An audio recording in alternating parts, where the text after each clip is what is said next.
Anda kembali bersama kami di Berita Nasional Malam. Pemirsa, Presiden Amerika Serikat Donald Trump telah mempromosikan rencana 20 poin yang bertujuan untuk mengakhiri pertempuran di Gaza, mengamankan pembebasan sandera yang tersisa, dan menentukan masa depan wilayah tersebut. Israel dan Hamas telah menyetujui beberapa bagian dari rencana tersebut. Dan untuk membahasnya lebih jauh telah terhubung bersama kami Bapak Irfan Maulana, pengamat Timur Tengah.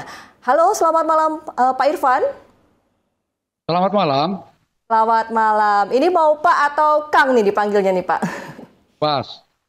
Bebas ya. Oke, baik. Langsung saja Pak. Perihal 20 poin rencana perdamaian Gaza yang diajukan Trump dengan tujuan untuk mengakhiri pertempuran di Gaza hingga menentukan masa depan wilayah tersebut. Bagaimana tanggapan Pak Irfan sendiri selaku pengamat Timur Tengah terkait hal tersebut, Pak? Pertama, kita melihat 20 poin proposal Trump ini ibarat setitik sinar di lorong gelap yang panjang dan berdarah ya. Setelah 100 tahun lebih konflik Palestina sejak deklarasi Balfour tahun 1917 ketika Menteri Luar Negeri Inggris mendeklarasikan bolehnya orang-orang Yahudi diaspora untuk mencaplok menguasai tanah di Palestina. Sejak itulah konflik berdalah bertahun-tahun, terjadi ethnic cleansing, dan sekarang puncaknya genosida di Gaza yang telah menimbulkan korban puluhan ribu jiwa manusia tidak berdosa yang separuhnya perempuan dan anak-anak. Proposal Trump ini terlepas dari berbagai catatan kritik, ternyata alhamdulillah diterima beberapa poin penting baik oleh Hamas maupun Israel. Terutama poin terkait pertukaran sandera dan tawanan, gencatan senjata, kemudian pelucutan senjata Hamas, dan rencana penarikan tentara Israel dari wilayah pendudukan di Gaza. Dan dijadwalkan hari ini delegasi Hamas dan Israel akan bertemu secara tidak langsung di Mesir, diperantarai oleh diplomat Mesir, Qatar, Turki, dan Amerika Serikat.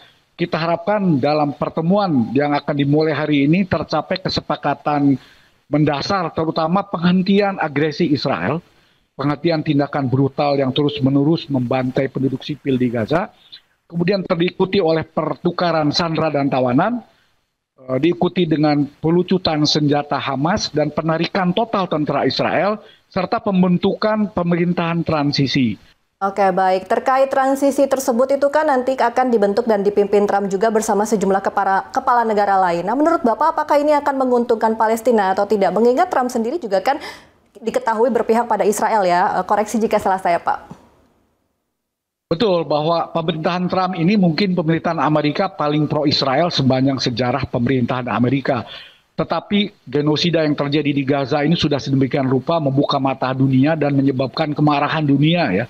Sehingga mendorong berbagai negara sekutu Amerika dan Israel sendiri akhirnya menyetujui solusi two-state solution ya, yang diusulkan oleh Saudi Arabia dan negara-negara Arab, kemudian didukung oleh Emmanuel Macron, Presiden Prancis, yang kemudian puncaknya kemarin pada sidang umum 80 tahun PBB, 157 negara declare mendukung two-state solution.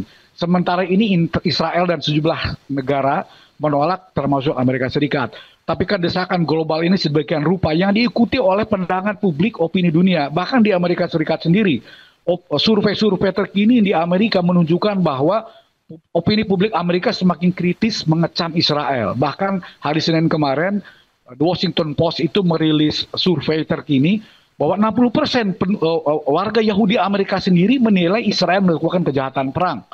Dan 40% menilai Israel melakukan genosida.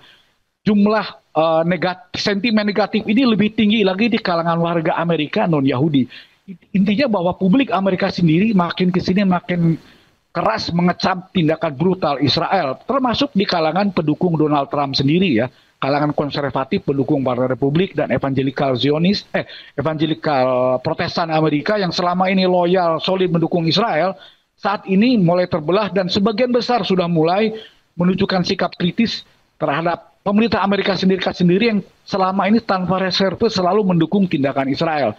Dan kali ini Amerika tidak bisa terus mempertahankan pendekatan politik yang selalu tanpa reserve membela Israel.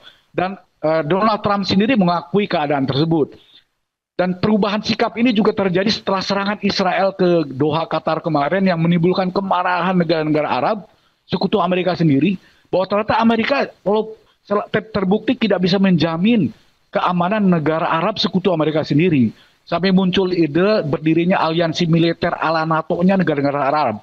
Walaupun ini tidak terbentuk, 2 hari setelah konferensi Doha kemarin, pasca serangan Israel itu, Arab Saudi dan Pakistan menandatangani fakta pertahanan yang mana Pakistan menjadikan Saudi Arabia sebagai wilayah perlindungan nuklir Pakistan. Karena Pakistan satu-satunya negara Muslim yang memiliki huldak nuklir, dan nuklir rudal balistik Pakistan yang bisa dipasang huldak nuklir bisa menjangkau seluruh wilayah Timur Tengah, termasuk Israel. Ini buat Amerika mungkin menjadi pukulan buat kepentingan Amerika di kawasan, karena akan menghilangkan pengaruh Amerika, menurunkan kepercayaan negara-negara Arab sekutu Amerika sendiri terhadap Amerika. Saya kira berbagai faktor ini mungkin mempengaruhi perubahan kebijakan Trump untuk mendengarkan suara dunia dan peduli dengan nasib Palestina, sehingga muncul proposal 20 poin proposal Trump untuk penghentian genosida Israel, dan kemungkinan langkah-langkah berikutnya transisi menuju penyatuan Gaza dan tepi barat sebagai wilayah berdaulat menuju Palestina merdeka dalam konsep two-state solution. Baik, Pak, pada Selasa lalu pemimpin Hamas Khalil al-Yahya ini kan meminta jaminan nyata ya untuk memastikan berakhirnya perang Israel di jalur Gaza, dan Hamas pada prinsipnya kan setuju dengan rencana perdamaian Trump. Namun Israel ini masih terus membunuh dan memblokade bantuan terutama di Gaza Utara sejak Hamas mengumumkan persetujuan atas rencana Trump. Nah, melihat hal itu, berapa persen kemungkinan keberhasilan 20 poin rencana perdamaian Trump ini, mengingat yang kita ketahui Israel ini tidak pernah menepati janjinya begitu, Pak? Sepanjang sejarahnya Israel itu selalu melanggar perjanjian. Bahkan salah satu menteri kabinet Netanyahu, Bezalel Smotrich, itu menteri keuangan dari faksi sayap kanan garis keras Zionis, itu mengatakan bahwa Israel tidak akan tunduk pada hukum internasional. Justru tantangan terbesarnya dari pelaksanaan 20 poin perdamaian Trump ini adalah di pihak Israel sebetulnya. Dalam hal ini pemerintahan Zionis yang berkuasa saat ini adalah pemerintahan sayap kanan yang memang anti perdamaian. Ya, kita ada harapan agar perubahan besar terjadi dalam negeri Israel. Karena pihak oposisi Israel sendiri sebetulnya sudah menyiapkan konsep transisi jika kabinet Netanyahu ini jatuh. Salah satunya adalah dukungan terhadap two-state solution. Pemimpin oposisi Israel, Yair Lapid, itu bahkan pernah pidato sebelum Netanyahu berkuasa. Pernah pidato di sidang umum PBB menyatakan kesiapan Israel menghadapi kemungkinan terbentuknya two-state solution. Kita ada harapan, masih ada harapan, walaupun saya katakan tadi ada secercah harapan di lorong gelap panjang setelah 100 tahun konflik berdarah yang menimbulkan korban sedemikian rupa bangsa Palestina, yang pada akhirnya masyarakat dunia akan jengah dengan situasi ini. Dan saat ini jika Israel tidak berubah, Israel akan menjadi musuh besar dunia ya, menjadi musuh bersama masyarakat internasional. Saya kira saya masih melihat ada harapan ya, terutama di Israel sendiri. Mengingat survei terakhir 70% publik Israel menghendaki penghentian agresi Israel di Gaza, menghendaki segera pertukaran sandera dan tawanan, menghendaki segera penghentian perang. Kita harapkan ini juga akan diikuti dengan perubahan pemerintahan di Israel, pemerintahan moderat yang bersedia duduk berunding, berdampingan secara damai dengan negara Palestina merdeka dan berdaulat. Oke, baik Pak Irfan Maulana, pengamat Timur Tengah. Terima kasih sudah berbagi perspektifnya bersama kami di Berita Nasional Malam. Selamat malam, Pak. Selamat malam. Ya, tentu kita semua berharap 20 poin proposal gencatan senjata di Gaza dari Presiden Amerika Serikat Donald Trump bukan untuk mewakili kepentingan politik Amerika Serikat dan Israel saja. Dan tentunya pemerintah Indonesia harus konsisten pada garis politik luar negeri yang sudah diperjuangkan selama ini, yakni mendukung penuh perjuangan rakyat Palestina dan mendegakkan solusi dua negara. Pemirsa, jangan kemana-mana, tetaplah di Berita Nasional karena masih ada informasi menarik lainnya usai jeda.